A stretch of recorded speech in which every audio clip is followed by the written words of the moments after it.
Hey everyone, welcome back to the podcast. I'm Brian, and this is Our Weird World.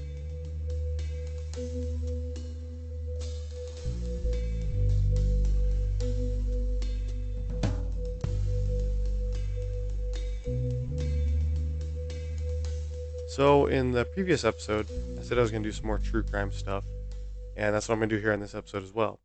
And I had talked about doing the most infamous serial killers in each state here in the US.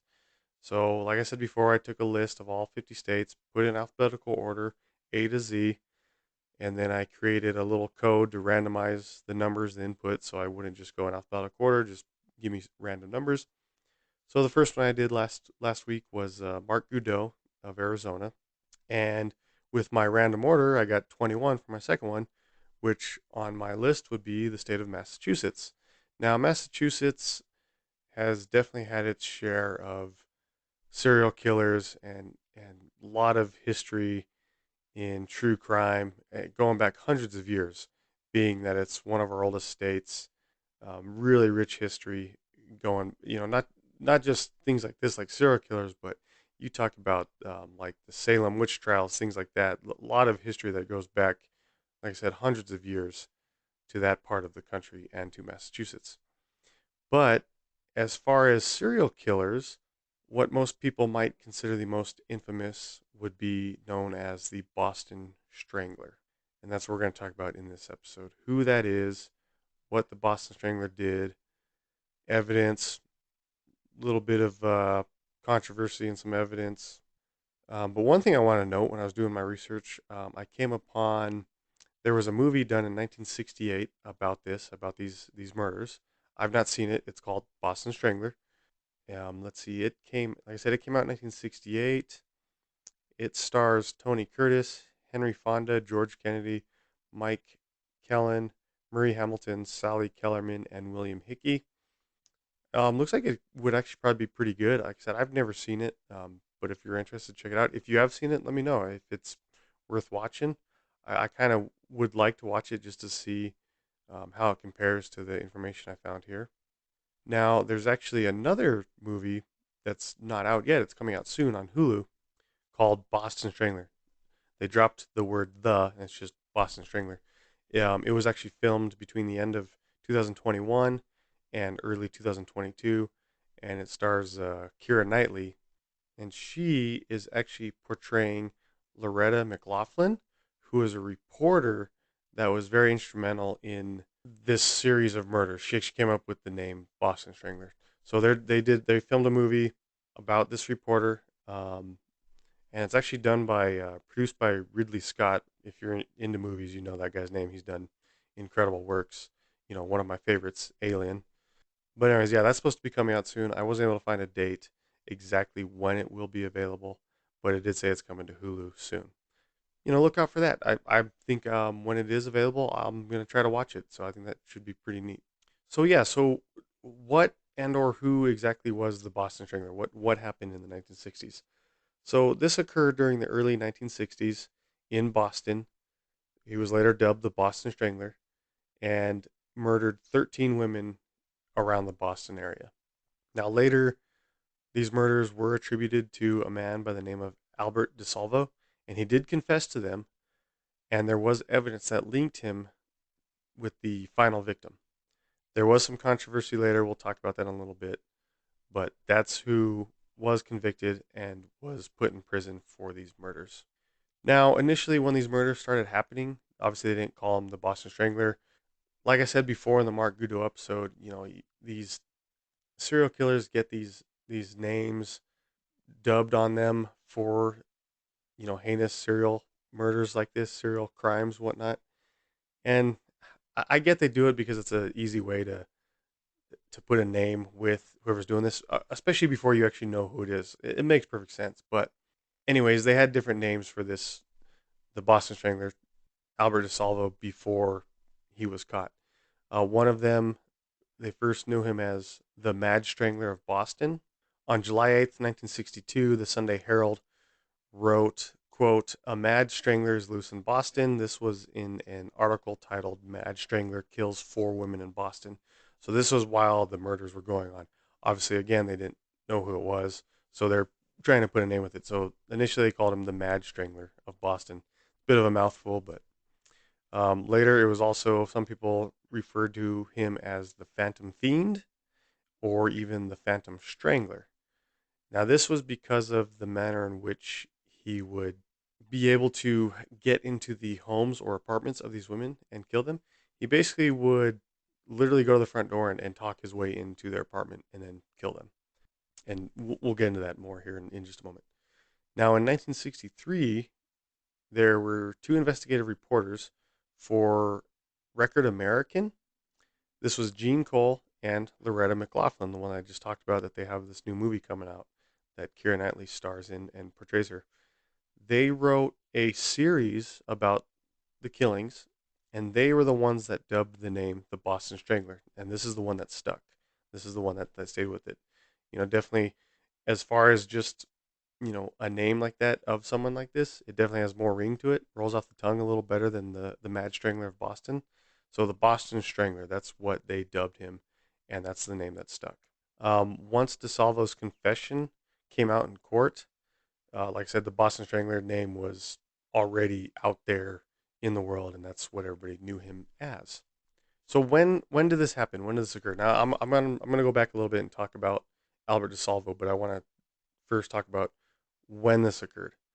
So this all happened between June 14, 1962 and January 4th, 1964. Like I said, 13 women were murdered. They were single. Now they ranged in age. It was a big age gap. There was the youngest was 19 years old, the oldest was 85 years old, and everything in between. So there wasn't any one particular age group that he was going after. He wasn't just going after teenagers or 20 somethings or 30 somethings. He was all over the place as far as their age range.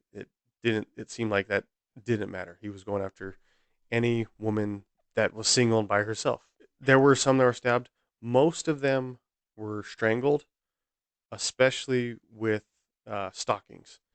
And that's one thing. There was a one some okay, yeah, investigators. I missed that. Some of them referred to him as the silk stocking murders. That's just what they called these murders. I don't think it was like a name they officially like put on him at the time. It was just some of the investigators that were looking into these murders and trying to figure it out referred to it as the silk stocking murders because a lot of these women were strangled with their own stockings. So let's talk a little bit about Albert DeSalvo, and then we'll come back and talk about the victims and exactly what he did and when he did this. So Albert DeSalvo, he was born Albert Henry DeSalvo, September 3rd, 1931. He passed away November 25th, 1973, at the age of 42. When he was younger, he had a quite a history when he was younger of crimes, from petty crimes to some more serious crimes. Um, but where this all stems from, some people would believe that part of it would be his upbringing with his parents. His father was known to be a violent alcoholic who would unfortunately beat his wife, so Albert's mother. And growing up seeing that sort of thing, it's going to leave an impression on you.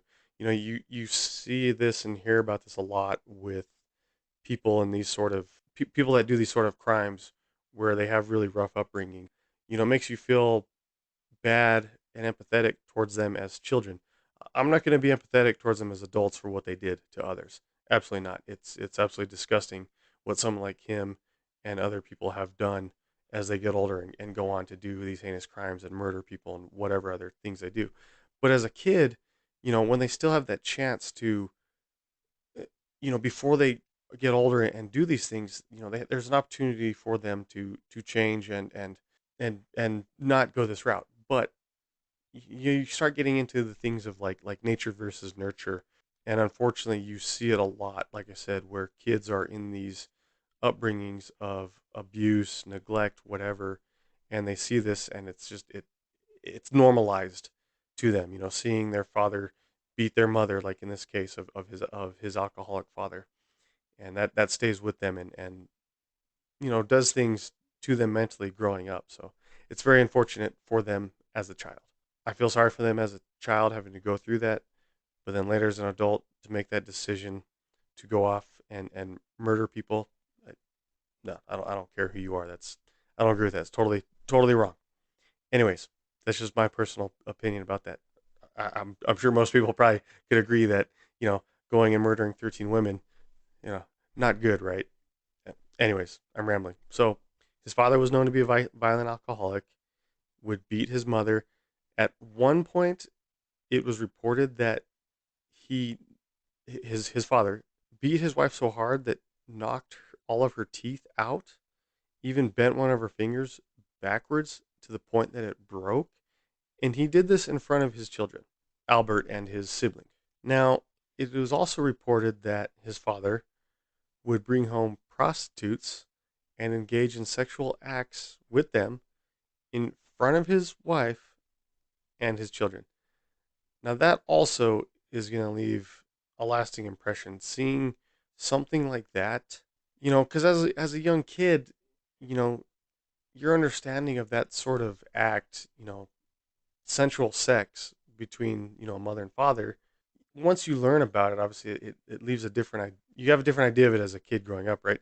But to see something like that where your father is bringing in these sex workers and performing sex acts on them in front of you and in front of your mother, his wife, I can't imagine what that would be like. Just the sort of, I don't know, confusion about the whole situation and just what it would leave, and then the impression that it leaves with you as you grow up, the idea that you have about sex, as a man with a woman, you see these things that your father did, and it's going to leave a different attitude with you about that sort of thing. I want to say almost to the point where you'd probably think that that's okay to basically abuse women and just whatever these crazy sex acts he was doing with them. Anyways, they went through a lot. It definitely left an impression on him. And DeSalvo, as a young man, he actually started torturing animals, and he started shoplifting, he started stealing, and this was when he was pretty young. So there was already this pattern that was like he's going in the wrong direction. And he was so young. This was in the 1940s, late 1930s into the early 1940s. Back then not it wasn't the same as it is now, and in just I'm sure the way he was raised and the family that he was around, they probably at the time didn't really think much of it. Anyways, who knows? So let's get back on track here. So in 1943, November to be exact, he was 12 years old, Albert, and he was actually arrested for battery and robbery. A month later, in December that same year, he was sent to the Lyman School for Boys. Now, this was what would you call it, a reform school that was established by the Commonwealth of Massachusetts, and it operated between 1886 and 1971. And kind of neat little quick history about this school. It was the first reform school of its kind in the United States of America. So that's kind of cool. So he was there until October of 1944, so almost a year. And then he was paroled from there. He was then working as a delivery boy. Almost 2 years later, he stole a car and returned to the Lyman School for stealing that car. Now, after completing his second sentence while there, he actually joined the U.S. Army, and he served in the U.S. Army. He did one tour. He served as a military police sergeant with the 2nd Squadron, 14th Armored Cavalry Regiment. I did find looking this that he had a court martial. I couldn't find what his court martial was for. Now, I've served in the U.S. Navy. I've I was in the security department on the ship that I served, and I had to work as a bailiff one time in a court martial. We did other captain's masses, things like that, and I did a court martial once. And you have to do something fairly heinous to be put into a court martial. It doesn't have to be anything like murder. If you murder somebody in the military, you're definitely going to court martial, but it's going to be a little bit bigger than like the one that I did. Ours was on the ship with a JAG, that's a Advocate General, and other military legal personnel that were there.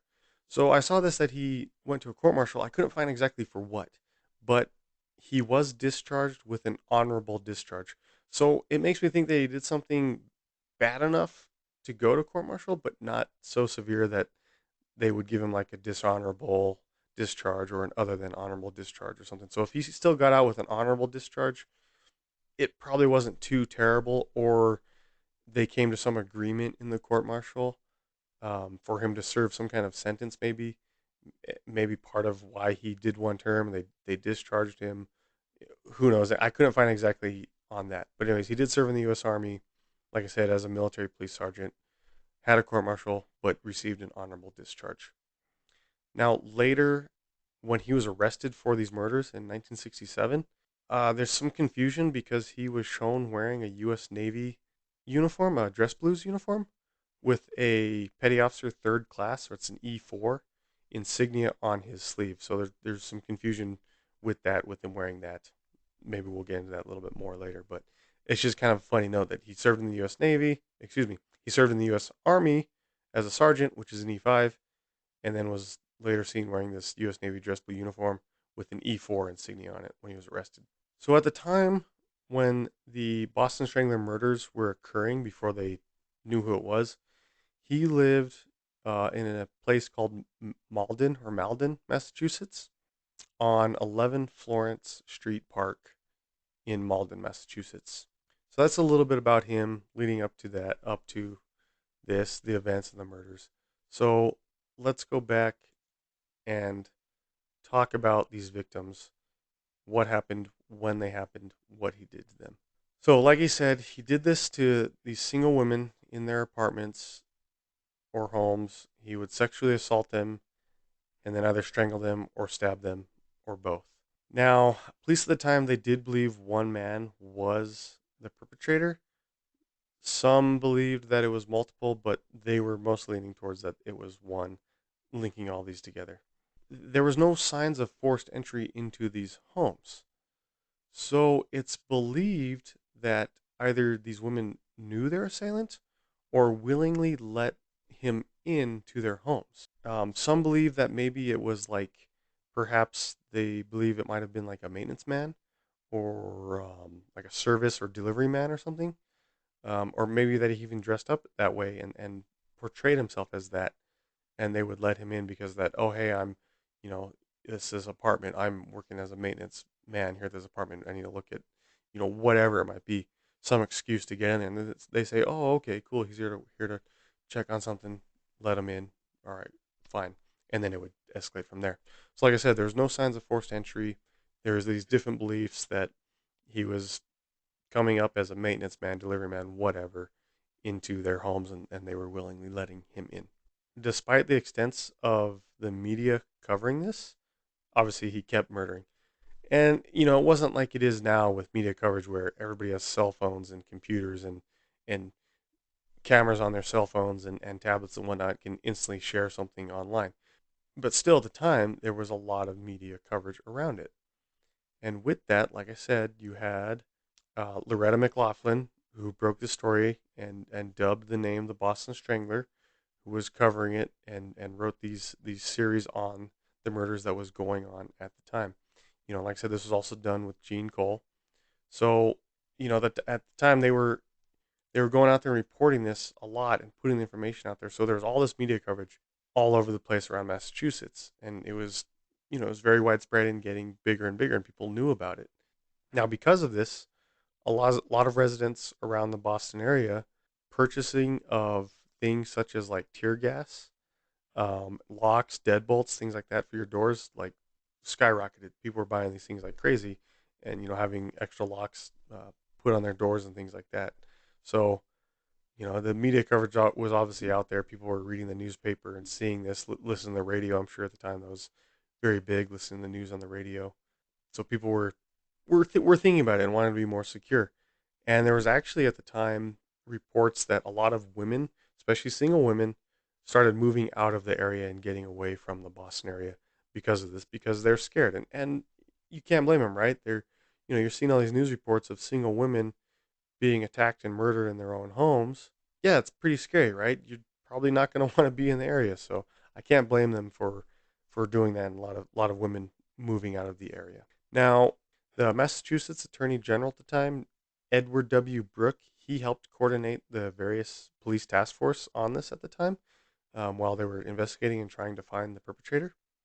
He actually allowed a parapsychologist by the name of Peter Hurkos or Herkus to use his supposed, what he said, alleged or supposed extrasensory perception or ESP to analyze these cases. Now he's the one, this Hurkos, that claimed it was a single person that was responsible for these murders. It was a bit controversial at the time, obviously letting this parapsychologist in to use ESP, but they did allow it and to help with the investigation. However, this parapsychologist Hurkos, he actually provided a quote minutely detailed description of the wrong person.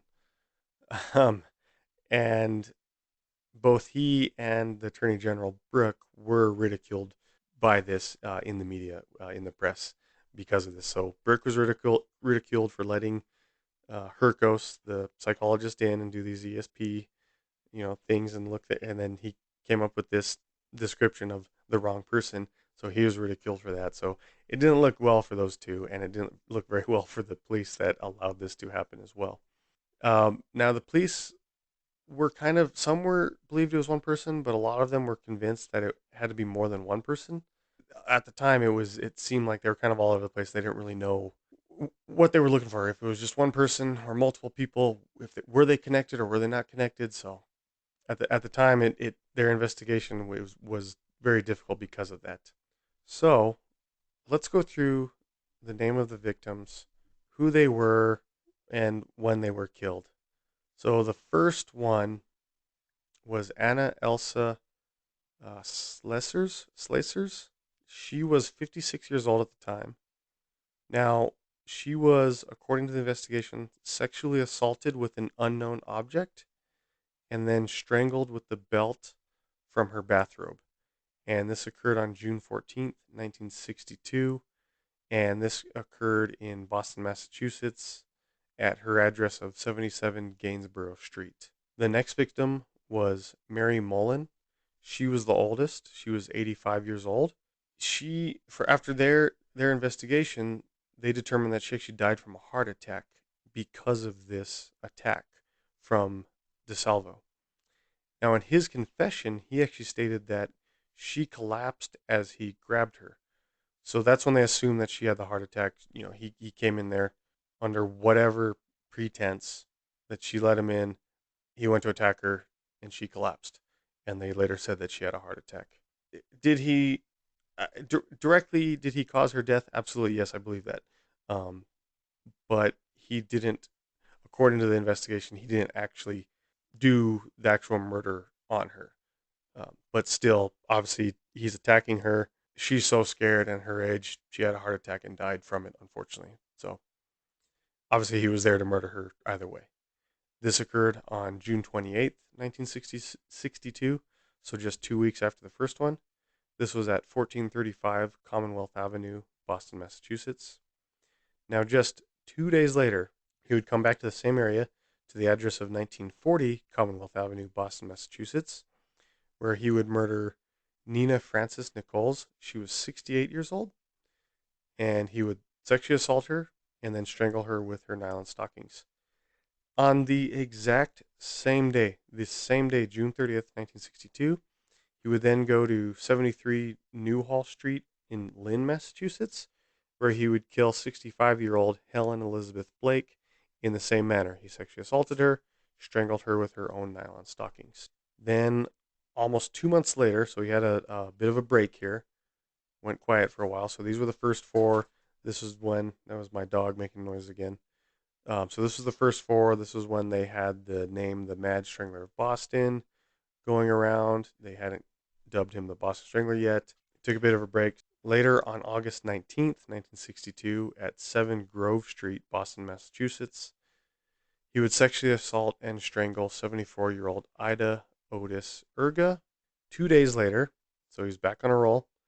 2 days later, August 21st, at 435 Columbia Road, Boston, Massachusetts. He would murder 67-year-old Jane Buckley Sullivan. Again, sexually assaulted her and strangled her with her own nylon stockings. Then he took another break for another couple months. On December 5th, 1962, he would murder 20-year-old Sophie Clark. Again, sexually assaulted her, strangled her with her nylon stockings. This was at 315 Huntington Avenue, Boston, Massachusetts. And then almost a month later, at the end of December, December 31st, New Year's Eve, he went after another young lady. She was 22 years old, Patricia Jane Bullock Bizet. Again, strangled her with her own nylon stockings, and this was at 515 Park Drive, Boston, Massachusetts. Then he took another big break for a few months. The next one he committed was on March 6th, 1963, at 319 Park Street, Lawrence, Massachusetts. This was 69-year-old Mary Ann Brown. He raped, beat, strangled, and this was the first one that he stabbed to death.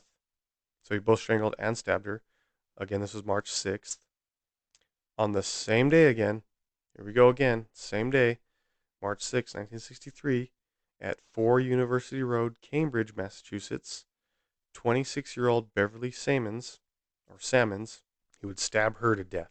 Then he would take another break, and on September 8th, 1963, he raped, strangled with her own nylon stockings, 58-year-old Marie Evelina Corbin, and this occurred on September 8th, 1963, like I said, at 224 Lafayette Street in Salem, Massachusetts. Then he took another short break, and on November 23rd, 1963, he again strangled with her own stockings 22-year-old Joanne Marie Graff at 54 Essex Street, Lawrence, Massachusetts. And then the last one that he would commit would be another couple months later on January 4th, 1964. Again, he sexually assaulted and strangled with her own nylon stockings. This was the youngest one. This was teenager, 19-year-old Mary Ann Sullivan at 44A Charles Street, Boston, Massachusetts. So those are all the 13 women that he murdered at the time. Now, at the time, they had originally attributed 60-year-old Margaret Davis of Ruxbury and 14-year-old Cheryl Laird of Lawrence to the Boston Strangler, but through later evidence, they decided that those were unrelated and were not from him. They just happened to be around the same time, around close to the same areas as well. So on October 27th, 1964, this would be later after all of these murders had occurred, there was a stranger who entered a young woman's home posing as a detective. He said that he was a detective. He came into this house, he tied the victim to her bed, sexually assaulted her, and then left. And as he was leaving, told her that he is sorry, said, "I'm sorry." Now, this woman, to the police, described the attacker as basically matching the description of Albert DeSalvo, and it would later lead the police to identify Albert DeSalvo. They did publish a photo of him, and then a lot of women came forward and identified him as the man who had assaulted him. These were women, obviously, that weren't murdered, that survived. So he was going around.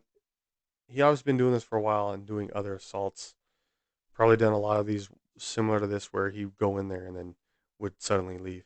So a lot of women came forward and identified, said, "Yes, this is the man that assaulted me." Earlier on that same day, October 27th, he also had posed as a motorist, claiming to have car trouble, and attempted to enter a home in Bridgewater, Massachusetts. Now, the homeowner, who was actually the future Brockton police chief, Richard Sproul's, he became very suspicious of the guy and actually fired his shotgun towards DeSalvo during this altercation of him trying to get in. Why he was trying to get in there, I don't know. It's you have this guy who's obviously a police officer and later a chief of police. So it seems a bit odd, but he was shot at by him. Now, Albert DeSalvo, he initially he wasn't thought of being involved with the Boston Strangler murders. He actually was arrested and charged with rape, but then he gave this detailed confession of what he did as the Boston Strangler.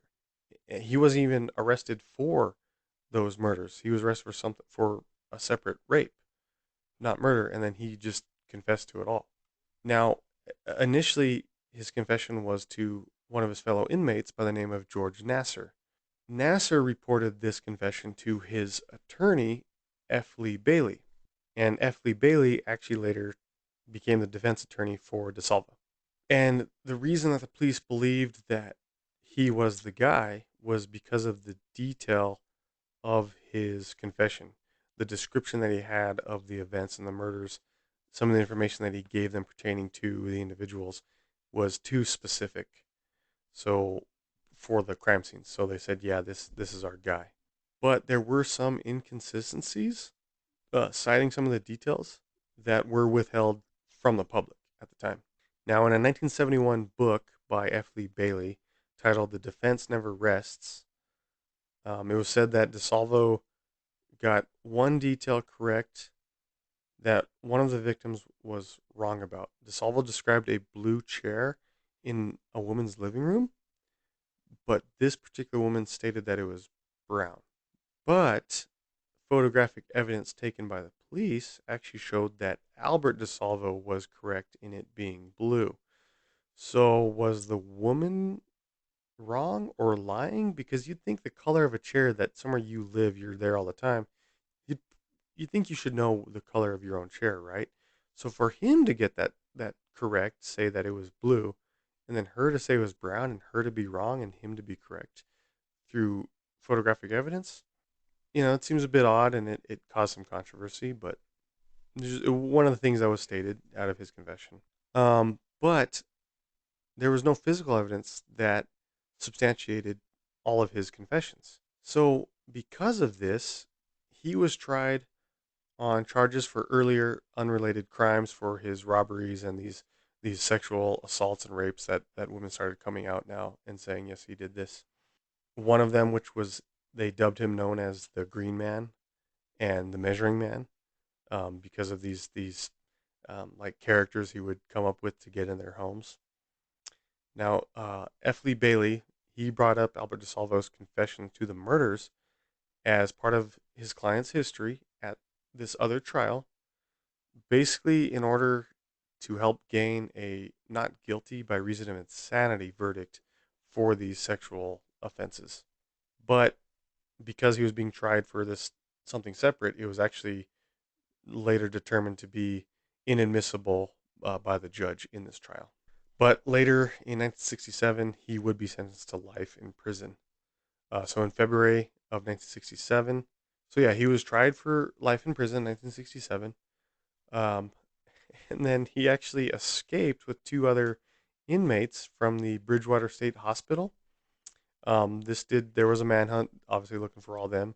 Now, there was actually a note that DeSalvo had actually left in his bed that was addressed to the superintendent. DeSalvo actually stated in this note, he said that he had escaped to focus his attention on the conditions in the hospital and his own situation. Now, right after his escape, Albert DeSalvo, he actually disguised himself. So this is where him being arrested with the Navy uniform comes into play, um, and why it kind of had some confusion. He disguised himself wearing this U.S. Navy uniform, the dress blues uniform with the petty officer insignia. But he actually gave his own self up a few days later. Excuse me, the following day. Gosh, I'm, bleh. He gave himself up the following day after this. Because of this escape, they transferred him to the maximum security Walpo State Prison.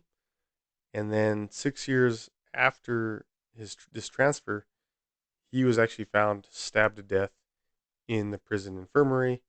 But his killer has never been identified as to who actually killed him. So it's obviously thought that a fellow inmate had actually murdered him. You can kind of understand why that, you think about like sort of you hear about like prisoners and the ideals that they have and people's crimes when they go into prison, and kind of the hierarchy within prison systems of people who committed different crimes. And he was sexually assaulting and murdering all these women of different ages, and he had been arrested for these rapes and all this. So there was obviously another inmate that I'm assuming, this is just me assuming, that didn't agree with what he had done, and the crimes he committed, and decided to take a little bit of uh, prison justice out against him and kill him himself. So he was murdered in in prison himself. Let's talk about some of the theories behind multiple killers and some of the DNA evidence that came about later. So in 2013, there was DNA evidence that came out later, and we'll talk about that here in a minute.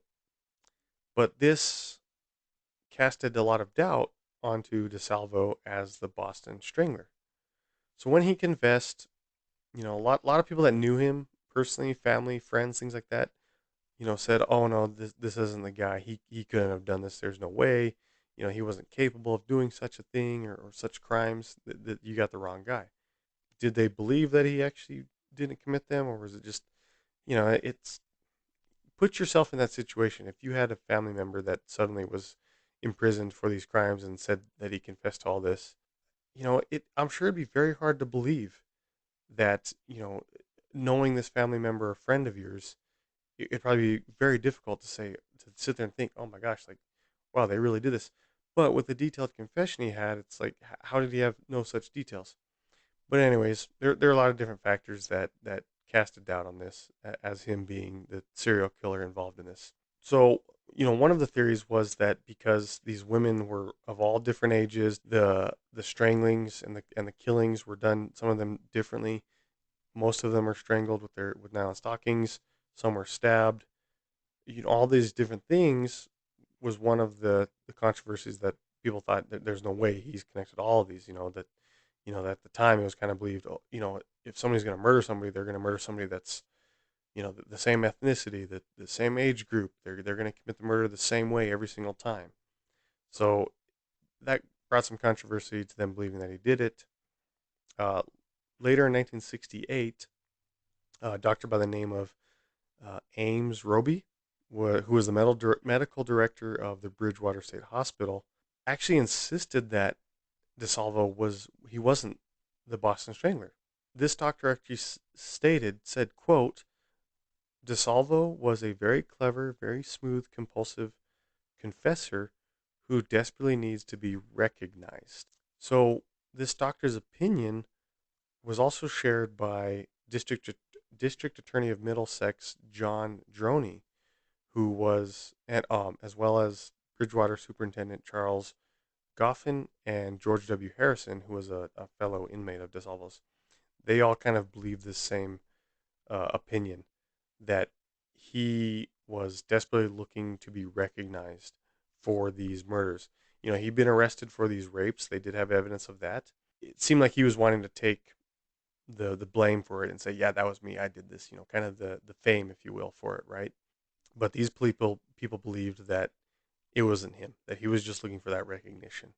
So his fellow inmate Harrison, he claims that he overheard another convict actually, like, helping or coaching DeSalvo about details of these murders, to basically create this confession and have these details of it. So was this other inmate perhaps the actual murderer, or had some inside information somehow from the murderer?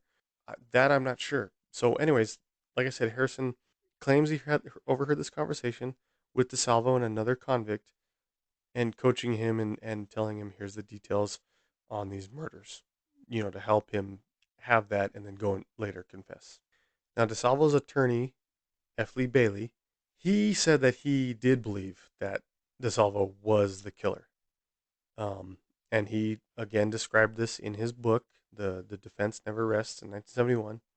Now, Susan Kelly, the author of the book, The Boston Strangler, that published in 1996, she drew from files from Commonwealth of Massachusetts, and a lot of other documents, and she argues that the murders were the work of several killers rather than this one man, DeSalvo. So in her book, I kind of want to read it. I think it'd be worth reading and to just to get more insight on it. Like I said, it's called The Boston Stranglers. It was published 1996 by Susan Kelly. If you've read it, let me know what you think of it. I think it would be a good one worth getting a reading just to get more insight on that and her thoughts and beliefs that it was multiple uh, people involved in these killings. Now, a former FBI profiler by the name of Robert Ressler actually said that, quote, "You're putting together so many different patterns regarding the Boston Strangler murders that it's inconceivable behaviorally that all these could fit one individual." So even this FBI profiler was basically saying there's no way it's this one guy. It's got to be multiple people. Okay, and that's coming from an FBI profiler that's dealt with these sort of things before. So, all right, kind of makes you think, well, perhaps maybe it is multiple, and maybe it is like they were saying that he was getting coached in prison by this other convict and on the confessions and just wanted that recognition and wanted to you know take that and say, yes, I did this, I did these murders. Now, the FBI special agent John Douglas, he was one of the first criminal profilers as well at this time. And he also says that he doubts that DeSalvo was the Boston Strangler. Now, he also wrote a book titled The Cases That Haunt Us. Now, so, this is a book that was published in 2000, like I said, by John E. Douglas, who was an FBI investigator profiler. And it was also published by Mark Olshaker. And this was so this book details cases including Lizzie Borden, Jack the Ripper, the Black Dahlia, uh, Charles Lindbergh Jr. kidnapping, the Zodiac Killer, the Boston Strangler, and others. So these two gentlemen, they explore these cases and use modern investigative techniques at the time to try to resolve these cases and come up with more information. So, again, that's one that I think would be pretty cool, would be worth reading as well. So, in this book, Douglas he identified DeSalvo as what he said, quote, a power assurance motivated rapist. Basically, said that rapists like this are unlikely to kill in the manner that the Boston Strangler did, and basically they're just prone to take credit for other crimes. So they go and rape people. It's kind of like that one earlier that I mentioned where he broke in, tied the lady, sexually assaulted her, and then left saying I'm sorry. So did he maybe want to kill her? Maybe wanted to go further but couldn't, or just use that and then later these other tales of these murders to say, "Yep, I'm taking credit for this. I did these crimes," because nobody had been convicted of them.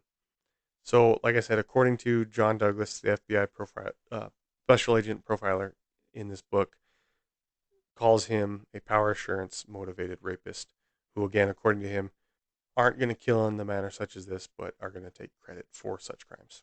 So, in 2000, same year that book was published, attorney and former print journalist Elaine Sharp, she took up the case of DeSalvo's family and also that of the family of Mary Sullivan. Now, Sullivan was publicized as being the final victim in 1964, like I said before.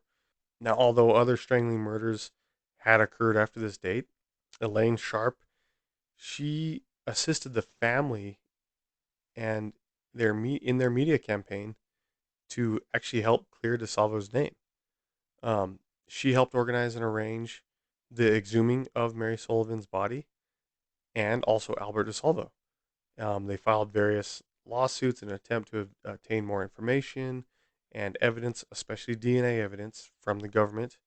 And they worked with various producers to create documentaries, basically putting out the facts there, um, things that they had discovered at the time that weren't available then, and try to basically say that no, he didn't do this. Despite her family, Mary Sullivan, obviously having lost, their family member to these heinous murders, they still agreed to this and believed that he was not her murderer. So with the help of Elaine Sharp, they started looking at evidence and trying to figure out rather who this was, and then try to actually say no, he didn't do this. Um, Sharp, she actually said that there were a lot of inconsistencies between his DeSalvo's confessions and the crime scene information that she was able to obtain, what she was able to get.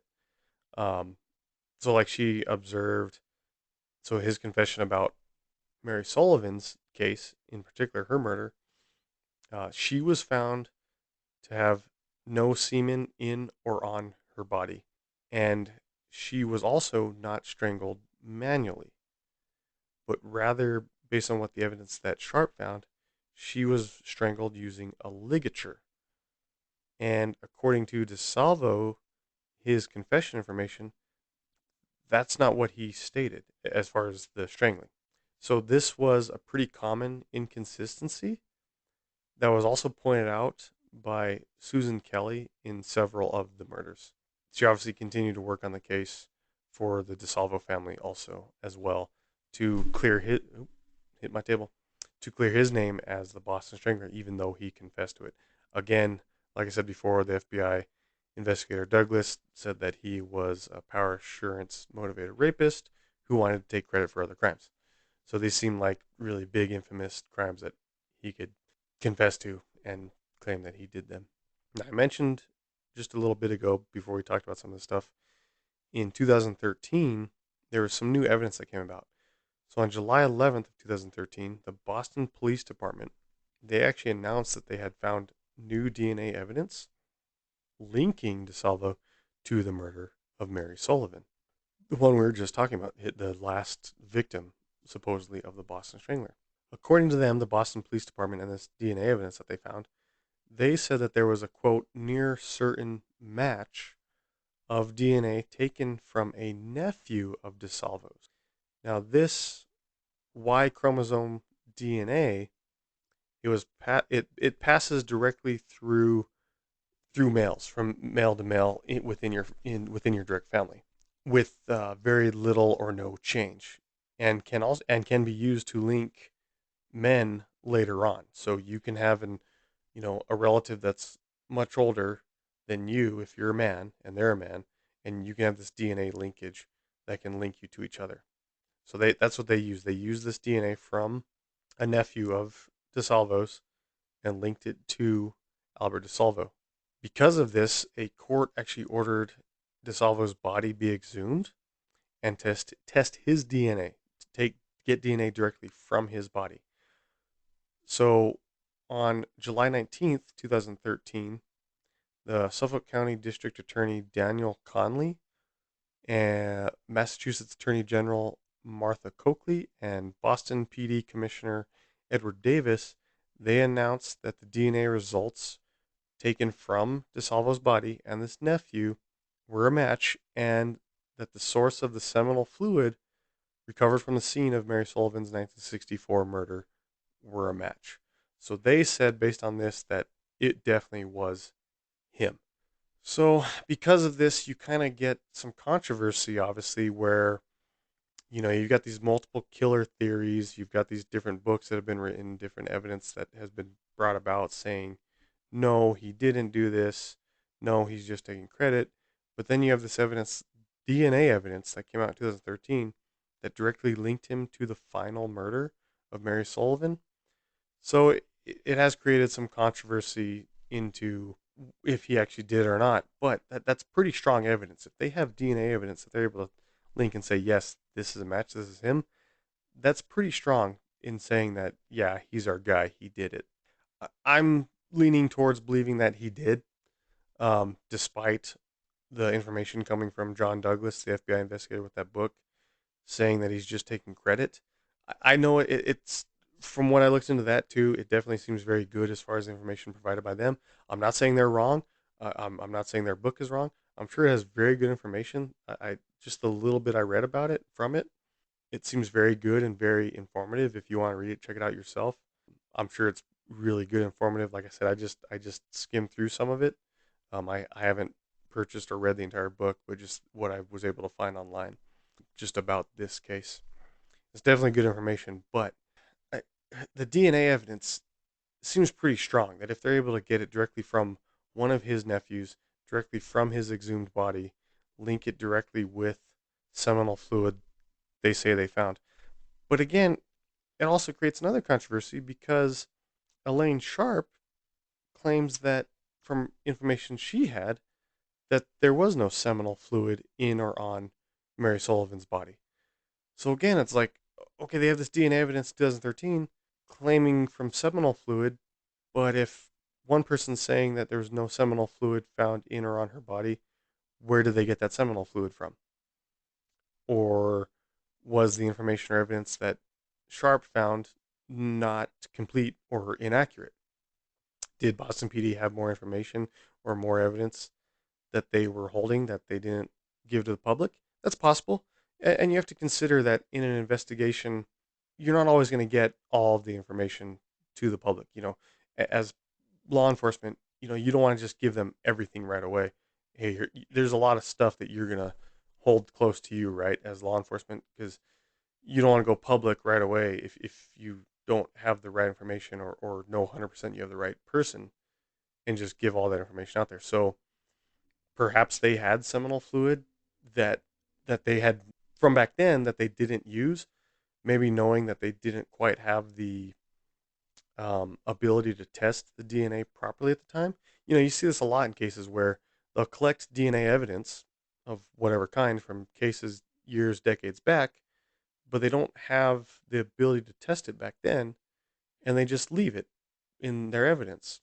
And then later, you know, investigators come along with modern techniques and retest that DNA with what we have now, and are able to help, find more information within cases, or help close cases, or help convict somebody that should have been convicted, or help maybe find somebody that was wrongfully convicted, whatever, things like that. So it kind of makes you think that maybe that's kind of the case here. Maybe they had this seminal fluid, but they didn't put that information out there for people like Elaine Sharp, who did this book. Maybe she didn't have all of the information. Again, I'm not saying that she's wrong in what she wrote. It seems like all pretty good information and evidence as well. But at the time, you got to consider that was 2000. That was 13 years between this DNA evidence.